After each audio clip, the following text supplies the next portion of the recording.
Hello అందరికీ జై భీమ్. ఆంధ్రప్రదేశ్లో సూపర్ స్టార్ కృష్ణ కాదు, జూనియర్ సూపర్ స్టార్ కృష్ణ అని బాగా ఒక సెలబ్రిటీగా మారినటువంటి అట్టడుగు స్థాయి నుంచి ఉన్నత స్థాయికి ఎదుగుతున్నటువంటి వ్యక్తి. ఇప్పటికీ మీరు విషయం అర్థమయ్యేట తమ్మునేలు చూసినటువంటి వాళ్ళకి జూనియర్ సూపర్ స్టార్ కృష్ణ, ఇతని అసలు పేరు ఎవరికి తెలియదు. కానీ కృష్ణగా, జూనియర్ కృష్ణగా ఈయన జనాల్లోకి ఇటీవల కాలంలో బాగా ముందుకు వచ్చారు. ఈయన 2021-22 సంవత్సరంలో టిక్ టాక్ స్టార్గా మారి, అంటే బాగా ఫుల్గా కరోనా టైం అనమాట, బాగా కోవిడ్ టైంలో ఇతను వీడియోలు చేస్తూ, రీల్స్ చేస్తూ ఆ టిక్ టాక్ స్టార్గా మారినటువంటి జూనియర్ సూపర్ స్టార్ కృష్ణ. అయితే ఇతని మీద గతంలో బాగా ట్రోల్ చేశారు. ఇతను అట్లా ఉన్నాడు, ఇట్లా ఉన్నాడు అని వల్గర్గా మెసేజ్లు చేయటం, ఇట్లా కామెంట్స్ మాత్రం భయంకరంగా చేశారు, బాగా ట్రోల్ చేశారు. అదే అతను ట్రోల్ చేయటమే అతనికి ప్లస్ పాయింట్ అయిందని చెప్పుకోవచ్చు ఒక రకంగా. సో ఇప్పుడు ఇతను ఉత్తరాంధ్రకు చెందినటువంటి వ్యక్తి.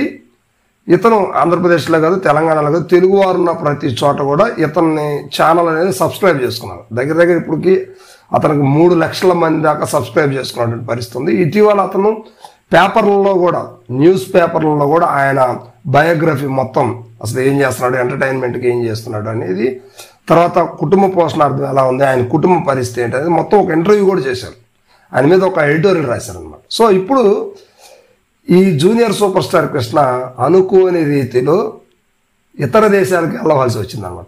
ఒకనొక తెలిసినటువంటి వ్యక్తి కావచ్చు, లేకపోతే ప్రోగ్రాం నిమిత్తం కావచ్చు, కెన్యా దేశానికి ఇతను తీసుకెళ్ళడం జరిగింది. సో చాలా అదృష్టం కదా, ఇది ఎవరన్నా ఊహించగలరా? ఎందుకంటే అట్టడుగు స్థాయి అంటే 0 నుంచి హీరో లెవెల్కి మెయింటెనెన్స్. అతను కామెంట్ ఈరోజు అనుకుంటా ఉండొచ్చు, ఆయన మీద కామెంట్లు పెట్టిన వాళ్ళందరూ కూడా సిగ్గుతో తలదించుకోవాల్సినటువంటి పరిస్థితి. ఎందుకంటే కెన్యా వెళ్ళినటువంటి సామాన్యమైనటువంటి పరిస్థితి కాదు. మరి ఇలాంటి పరిస్థితుల్లో జూనియర్ సూపర్ స్టార్ కృష్ణ మరి కెన్యా వెళ్ళి అక్కడ ప్రోగ్రాం చేసి వస్తున్నాడు అనమాట. మరి ఇదంతా కూడా మామూలు విషయం అయితే కాదు. ఏదో ఇదంతా ఒక్క రోజులో, ఒక్క నైట్లోనో, 2.5 గంట సినిమా టైంలోనో జరిగిపోయిన పరిస్థితి కాదు. దాని వెనక చాలా కష్టం ఉంది, చాలా అవమానాలు ఉన్నాయి, చాలా బాధలు, కష్టాలు ఉన్నాయి. అతను మనం టిక్ టాక్లు చేసేటప్పుడు, ఆ రీల్స్ చేసేటప్పుడు మనం చూస్తూ ఉంటాం. అతను ఒక పూరి గుడిసె అనమాట, చాలా చిన్న ఇల్లు, తన భార్య, 2 పిల్లలు, చిన్న పిల్లలు. అతను వాళ్ళ ఊరు వెళ్ళాలంటే ఆ వాగు ఏదైతే ఒక చిన్న నదిలాగా ఉంటుందో అది దాటుకుంటా వెళ్ళాల్సిన పరిస్థితి అనమాట. అక్కడి నుంచి బస్ సర్వీసులు కావచ్చు, బైక్ సర్వీసులు కావచ్చు, ఆటో సర్వీసులు కావచ్చు ఉంటాయి.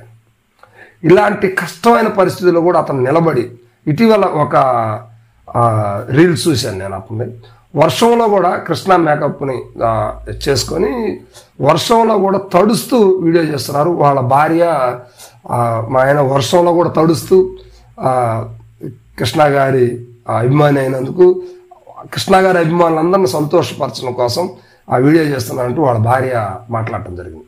సో ఇదంతా కూడా రకరకాల ట్రోల్ చేశారు. కానీ అతనికి ఈరోజు అన్ని అవకాశాలు కలిసి వచ్చినాయి. ఆయన ఆంధ్రప్రదేశ్లోనే కాదు, ఇతర రాష్ట్రాల్లో కూడా కృష్ణ అభిమానులు ఉన్న ప్రతి చోట కూడా ఆయన ప్రోగ్రామ్స్ అనేవి చాలా బాగా చేస్తున్నారు అన్నమాట. సో ఇప్పుడు జూనియర్ కృష్ణ అని మనందరం కూడా ప్రశంసించాల్సిన పరిస్థితి ఉంది. ఎందుకంటే ఏదో టిక్ టాక్లు చేస్తాను, లేకపోతే ఏదో రీల్స్ చేస్తాను, ఇన్స్టాలో ఏదో పోస్ట్ చేస్తాను, డబ్బులు అయితే ఊరికే రావు కదా. సో అలాంటి జూనియర్ సూపర్ స్టార్ కృష్ణ ఈరోజు ఫారిన్లో ప్రోగ్రామ్స్ ఇస్తున్నటువంటి పరిస్థితి అయితే కనిపిస్తా ఉంది. ఇది చాలా, అంటే ఇది ఒక చిన్న స్థాయి వార్త అనేది అందరూ అనుకుంటారు, కానీ ఇది చాలా పెద్ద న్యూస్. దీన్ని ఖచ్చితంగా ఇట్లాంటి వాళ్ళని ఎంకరేజ్ చేయాలి, ప్రభుత్వం ఇట్లాంటి వాళ్ళని గుర్తించాలి, ముందు వాళ్ళ పేదరికం నుంచి వాళ్ళని బయటికి తీసుకురావాలి. ఇది ఖచ్చితంగా చేయాల్సినటువంటి పరిస్థితి. ఈ తెలుగు రాష్ట్రాల్లో ఉన్నటువంటి ముఖ్యమంత్రులు కావచ్చు, తర్వాత సాంస్కృతిక శాఖకు సంబంధించినటువంటి ప్రతి ఒక్కళ్ళు కూడా అటువంటి వారిని దగ్గరికి వెళ్ళేసి వాళ్ళతో మాట్లాడేసి, వారికి కనీసం ఇల్లు లేదు, ఒక పూరి పాకాలో, పూరి గుడిసెలో, అది కూడా కిందకు ఉంటుంది అనమాట, ఊరికి ఎడంగా, అట్లాంటి పాకాలో వాళ్ళు అవి చేస్తూ ఉన్నారు. సో దాన్ని, ఆ పరిస్థితి నుంచి బయటికి తీసుకురావాలి. ఇంకా మన ఆంధ్రప్రదేశ్లో ఉన్న దరిద్రం ఏంటంటే నటన అంటే కొంతమందికే సొంతం, కొన్ని కులాలకి కొన్ని జాతులకే సొంతం అన్నటువంటి దుర్మార్గమైనటువంటి పరిస్థితిలో ఆంధ్రప్రదేశ్ కోరకపోయింది. కానీ పక్కన మహారాష్ట్రలో ఆ పరిస్థితులు లేవు, తమిళనాడు కేరళలో ఆ పరిస్థితులు లేవు. అంటే ప్రావీణ్యం ఉన్న ప్రతి ఒక్కళ్ళు కూడా సక్సెస్ని చూస్తున్నటువంటి పరిస్థితులు పక్క రాష్ట్రాలు కనిపిస్తున్నాయి. కానీ ఆంధ్రప్రదేశ్లో మాత్రం అలా కొంతమందికే సినీ రంగం, కొంతమందికి ఆ రంగంలో ప్రవేశం ఉంది, మిగతా వాళ్ళకి చేత కాదు అనే ఆలోచనలో ఇంకా ఆంధ్రప్రదేశ్ ప్రజలు బతుకుతా ఉన్నారు. సో ఇది పరిస్థితి. మొత్తం మీద జూనియర్ సూపర్ స్టార్ కృష్ణ ఆ ఇతర దేశాల్లో ప్రోగ్రాం ఇస్తున్నటువంటి సందర్భంలో ఈ వీడియో జరుగుతుంది. ఈ వీడియోని ఆయనకు అందే విధంగా, ఆయన దగ్గరికి చేరే విధంగా అందరూ కూడా ఈ వీడియోని వైరల్ చేస్తారని నమ్ముతా ఉన్నాను.